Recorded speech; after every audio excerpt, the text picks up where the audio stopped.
नमस्कार शेतकरी मित्रांनो, शेतकरी कर्जमाफीचा जी.आर. महाराष्ट्र शासनाने 2 जून 2026 रोजी मंत्रिमंडळ बैठक घेतल्यानंतर या ठिकाणी प्रकाशित केलेला आहे.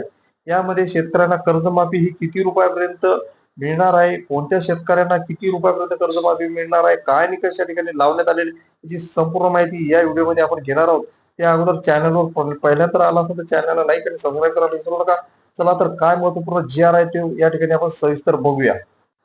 पुण्यश्लोक अहिल्यादेवी होळकर शेतकरी कर्जमुक्ती योजना 2026 महाराष्ट्र शासन सहकार पणन व वस्त्रोद्योग विभाग दिनांक 2 जून 2026 रोजी हा जी.आर. प्रकाशित करण्यात आलेला आहे. शेतकरी मित्रांनो, शासन निर्णयामध्ये या ठिकाणी सांगण्यात आलेले आहे, उपरोक्त प्रस्तावनेत नमूद केलेल्या पार्श्वभूमीवर दिनांक 2/6/2026 रोजी झालेल्या मंत्रिमंडळ बैठक राज्यातील थकबाकीदार शेतकऱ्यांना कर्जमुक्ती व कर्जाची नियमित परतफेड करणाऱ्या शेतकऱ्यांना प्रोत्साहनपर लाभ देण्याबाबत निर्णय घेण्यात आलेला आहे. त्याबाबत तपशील खालीलप्रमाणे या ठिकाणी देण्यात आलेला आहे. तो तपशील महत्वपूर्ण आहे, तो या ठिकाणी आपण बघूया. योजनेचा तपशील. या योजनेस पुण्यश्लोक अहिल्यादेवी होळकर शेतकरी कर्जमुक्ती योजना 2026 असे संबोधण्यात येईल. म्हणजे या योजनेस पुण्यश्लोक अहिल्यादेवी होळकर शेतकरी कर्जमुक्ती योजना असे नाव या ठिकाणी देण्यात आलेले आहे.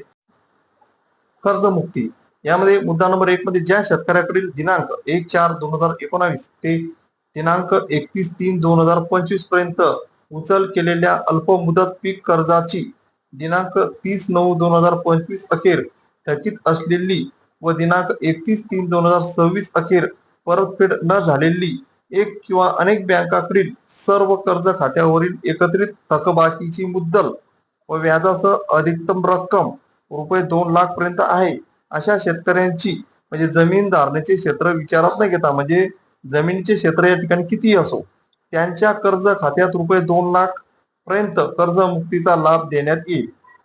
नंबर 2 ला दिनांक 1/4/2019 ते दिनांक 31/3/2025 पर्यंत वाटप केलेल्या अल्प मुदत पीक कर्जाचे पुनर्गठन करून मध्यम मुदत कर्जात रूपांतर केलेल्या कर्जामधील दिनांक 30/9/2025 रोजी थकीत असलेल्या व दिनांक 31/3/2026 अखेर परतफेड न झालेल्या हप्त्याची मुद्दल व व्याजासह अधिकतम रक्कम ₹2,00,000 पर्यंत असल्यास त्यांचा कर्जमुक्ती योजनेत समावेश करण्यात येईल. या योजनेमध्ये उपरोक्त नमूद केल्याप्रमाणे पीक कर्ज व पीक कर्जाचे केलेले पुनर्गठित कर्ज यांची दिनांक 30/9/2025 रोजी थकीत असलेल्या व दिनांक 31/3/2026 पर्यंत परतफेड न झालेल्या शेतकऱ्यांच्या एक किंवा अनेक बँकांकडील सर्व कर्ज खात्याची एकत्रित थकबाकीची रक्कम विचारात घेऊन प्रति शेतकरी ₹2,00,000 मर्यादेपर्यंत कर्जमुक्तीचा लाभ देण्यात येईल. मुद्दा नंबर 3 अत्यंत महत्वाचा आहे शेतकरी मित्रांनो.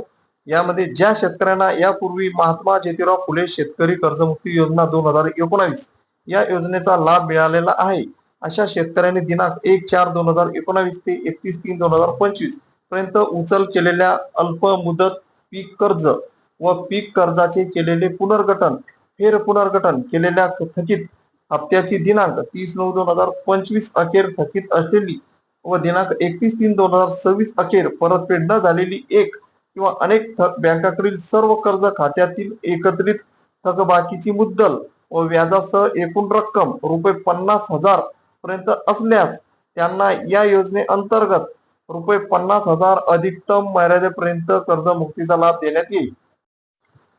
ब मध्ये एक वेळ समझोता म्हणजे ओटीएस हा मुद्दा सुद्धा शेतकऱ्याकरता अत्यंत महत्वाचा आहे. अगदी लक्षपूर्वक या ठिकाणी ऐका.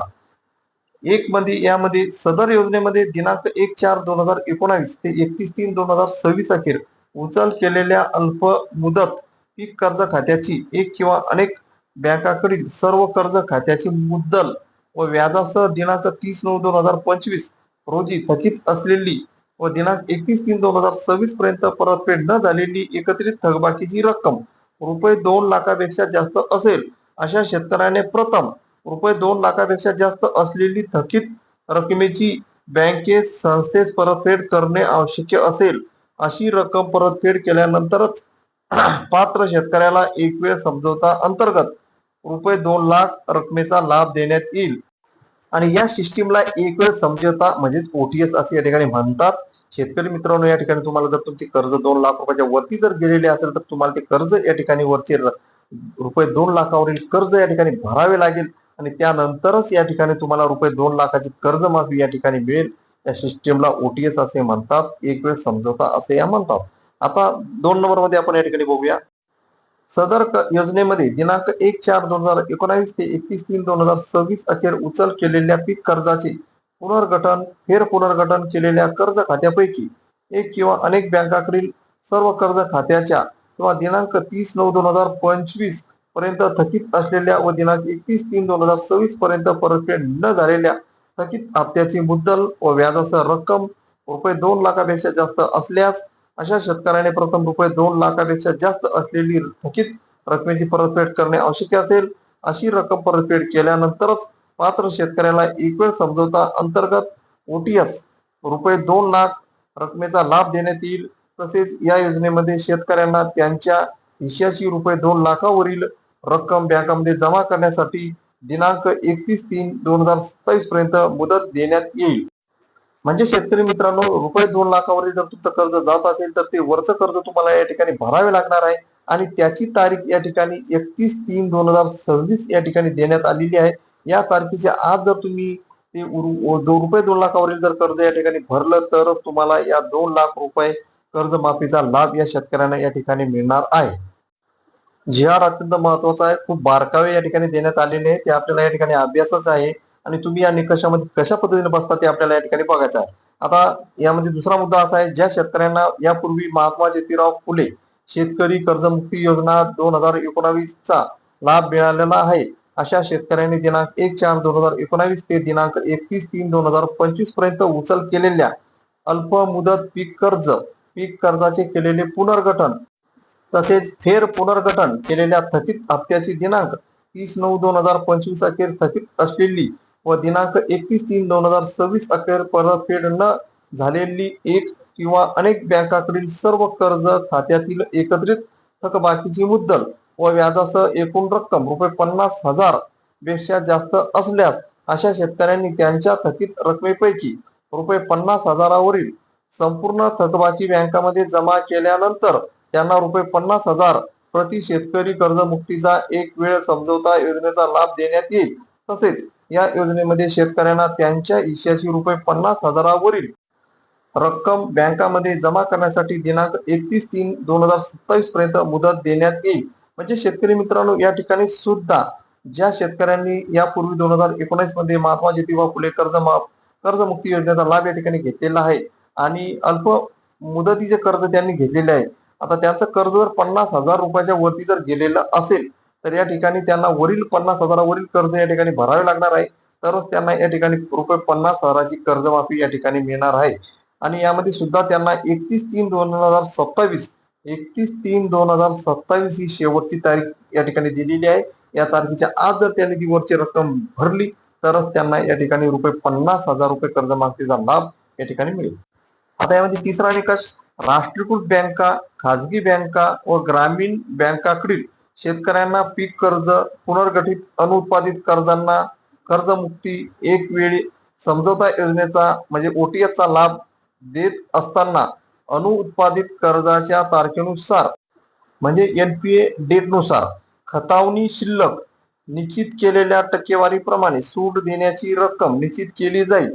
यासाठी बँकासोबत वाटाघाटी करून सूट द्यावयाच्या रकमेचे प्रमाण निश्चित करण्यासाठी अप्पर मुख्य सचिव वित्त यांचे अध्यक्षतेखाली प्रधान सचिव सहकार व्यवस्थापकीय संचालक महाआयटी प्रशासक महाराष्ट्र राज्य सहकारी बँका मर्यादित मुंबई समन्वयक राज्यस्तरीय बँकर्स समिती पुणे व सहकार आयुक्त व निबंधक सहकारी संस्था पुणे यांची समिती नेमण्यात येईल.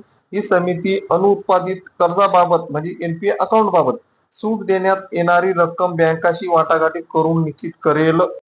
म्हणजे शेतकरी मित्रांनो, तुमचे जे कर्ज या ठिकाणी बाकी असेल, तुमचं जे आता थकीत खातं आहे, एनपीए मध्ये तुमचं या ठिकाणी अकाउंट गेलेलं आहे, आता यामध्ये तुम्हाला सूट किती द्यायची, तुम्हाला कर्ज किती माफ होणार या संदर्भात अधिकार हे पुणे सहकारी संस्था पुणे या ठिकाणी देण्यात आलेली आहे. त्या संदर्भात एक समिती या ठिकाणी नेमण्यात आलेली आहे आणि ही समिती बँकासोबत या ठिकाणी चर्चा करून तुम्हाला या ठिकाणी कर्ज किती भरावे लागेल आणि किती सूट तुम्हाला या ठिकाणी मिळेल या संदर्भात ही समिती या ठिकाणी बँकांना कळवेल.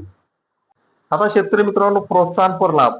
आता प्रोत्साहनपर लाभ जे शेतकरी नियमित आहे त्यांच्याकरता हा मुद्दा या ठिकाणी आहे.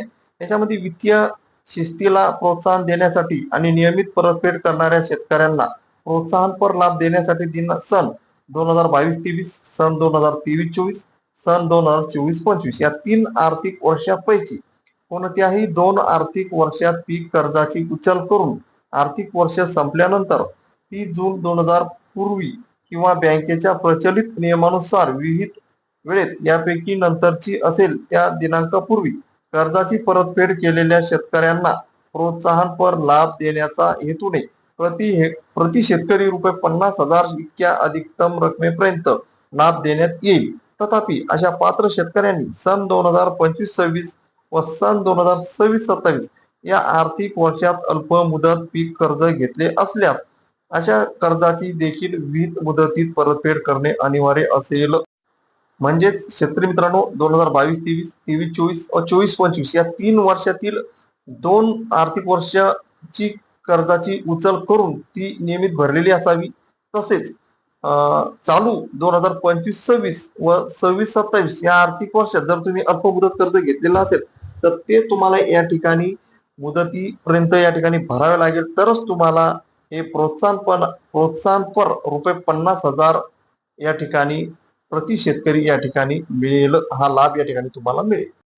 सन 2023-24 अथवा सन 2024-25 या वर्षात घेतलेल्या व त्याची विविध कालावधीत पूर्णतः परतफेड केलेल्या अल्प मुदत पीक कर्जाची रक्कम रुपये 50,000पेक्षा कमी असल्यास अशा शेतकऱ्यांना त्यांनी सन 2023-24 अथवा सन 2024-25 या वर्षात अल्प मुदत पीक कर्जाच्या मुद्दल व व्याजासह प्रत्यक्ष परतफेड केलेली रक्कम किंवा किमान रुपये 5,000 रक्कम प्रोत्साहनपर लाभ या ठिकाणी देण्यात येईल. या ठिकाणी ज्या शेतकऱ्यांनी रुपये 50,000च्या आत या ठिकाणी कर्ज घेतलेलं आहे आणि ते व्याजासह रक्कम सुद्धा 50,000च्या आतील आहे, या ठिकाणी त्यांना प्रोत्साहनपर बक्षीस ती रक्कम या ठिकाणी देण्यात येईल किंवा किमान रुपये 5,000 या ठिकाणी शेतकऱ्यांना प्रोत्साहनपर लाभ या ठिकाणी देण्यात येईल. या संदर्भात ही माहिती या ठिकाणी आहे. हा सुद्धा महत्वाचा मुद्दा आहे. उपरोक्त प्रमाणे कर्जमुक्ती, एक वेळ समझोता म्हणजे ओटीएस व प्रोत्साहनपर लाभ मिळवण्यासाठी खालील प्रमाणे निकष निश्चित करण्यात येत आहेत. आता हे निकष या ठिकाणी बघा. यामध्ये 1 नंबरला सदर योजनेचा लाभ देत असताना वैयक्तिक शेतकरी हा निकष ग्राह्य धरण्यात येईल, म्हणजे वैयक्तिक शेतकरी या ठिकाणी यात आहे. त्यानंतर 2, या योजनेमध्ये शेतकरी कर्जमुक्तीचा लाभ दिलेल्या शेतकऱ्यांना प्रोत्साहनपर लाभ दिला जाणार नाही. म्हणजे ज्यांना कर्जमुक्तीचा लाभ मिळालेला आहे त्यांना प्रोत्साहनपर लाभ या ठिकाणी मिळणार नाही, एकच लाभ या ठिकाणी मिळेल. नंबर 3, सदर योजना शेतकऱ्यांनी राष्ट्रीयकृत बँका, खाजगी बँका, प्रादेशिक ग्रामीण बँका, जिल्हा मध्यवर्ती सहकारी बँकाकडून घेतलेल्या कर्जास लागू राहील.